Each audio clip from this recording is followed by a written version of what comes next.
Kasi hindi pa ako nakatikim talaga simula noon. Kaya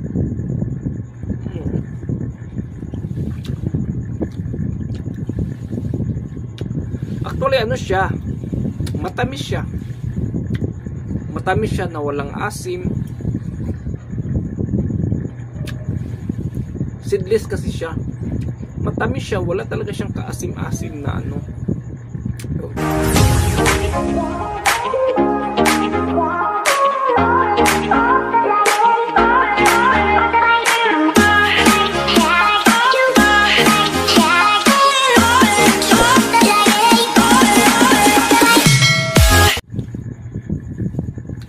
Hello everyone, this is Haggard's Face. Ngayon guys, bumili ako ng grapes na green. Kita ko siya doon sa bangketa. Pauwi ako. Kasi nakikita ko lang to sa ano, sa doon, nakikita ko to doon sa kay Sky ito channel na ano, doon sa Japan, na parang namimita sa ata yun siya. Gusto kong matikman to kasi ever since birth, hindi ako nakakain ng grapes na ganitong kulay. Ang nakain ko lang po yung parang ordinary lang na ano, yung laging binibili sa ano, yung parang may maasim, may matamis, ganun. Tsaka yung mga maliliit, ganyan. Yung parang ano lang, yung ordinary na ano.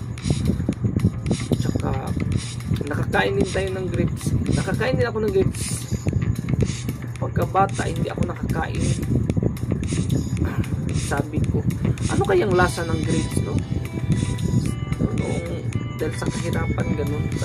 Dahil sa kahirapan noong ano, nakakain ako ng grapes noong ano na, malaki na ako.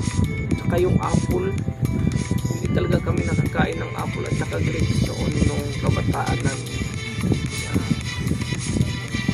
Kaya nung nakapagtrabaho ako, bumili talaga ako ng grapes at saka apple, kung ano ba talaga ang lasa. Kasi alam niyo naman guys, noong kabataan natin or sa amin, may kahirapan din. Hindi namin alam kung anong lasa nun.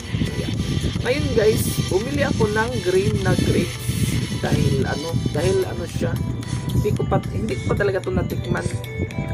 Ano na, parang laki na ng edad ko. Ngayon lang ako dito nakabili talaga, as in talaga ngayon pa. Kaya tikman natin kung ano ang lasa niya.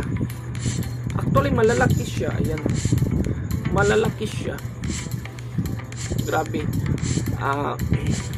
Habang nabubuhay tayo, kainin natin yung pagkain na kaya lang natin kainin, kaya lang natin bilhin, na hindi pa natin nakakain noon sa panahonan natin. Kaya tikman natin ang grapes na green. At alam ko naman na ang iba dito is ano, yung nakatikim na talaga, lalo na yung mga nasa ibang bansa. Kasi nasa Pinas lang, tikman na natin to. Kasi hindi pa ako nakatikim talaga simula noon. Kaya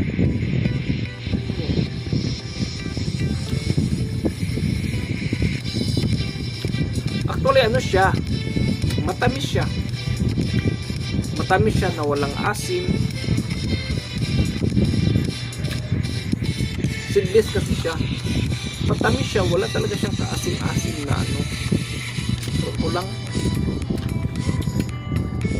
At saka, nung bumili ako nito is, hindi siya pwedeng, dapat ano lang yung bilhin ko nito, kalahati. Kaso sabi ng tindera, hindi raw pwedeng kalahati, dapat buong ganito. Kaya ito na, binili ko na lang siya. 200 lang yung kilo. Kunti lang yung binili. Ayan o.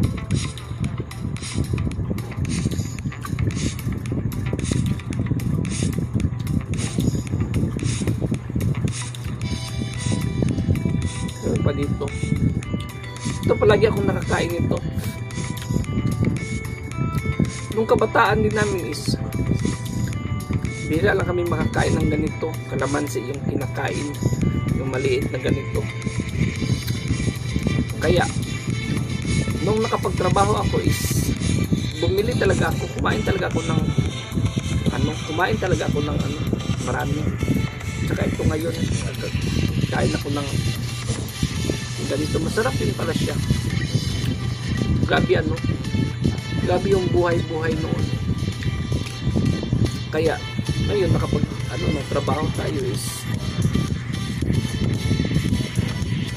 kainin natin yung mga prutas na yung hindi pa natin nakain, yung ma-afford lang natin bilhin.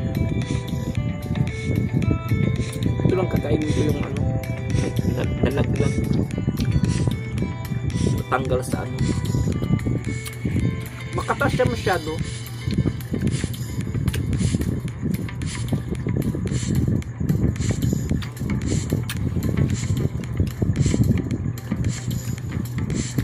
Ayan guys, tikman lang po natin kasi gagawin ko pa itong short video. Hindi ko ito uubusin kasi gagawin ko pa itong short video mga langga. I-ano ko sa mga kinikindi. Kaya ayan guys, thank you for watching and this is Haggard's Face. So, thank you for watching.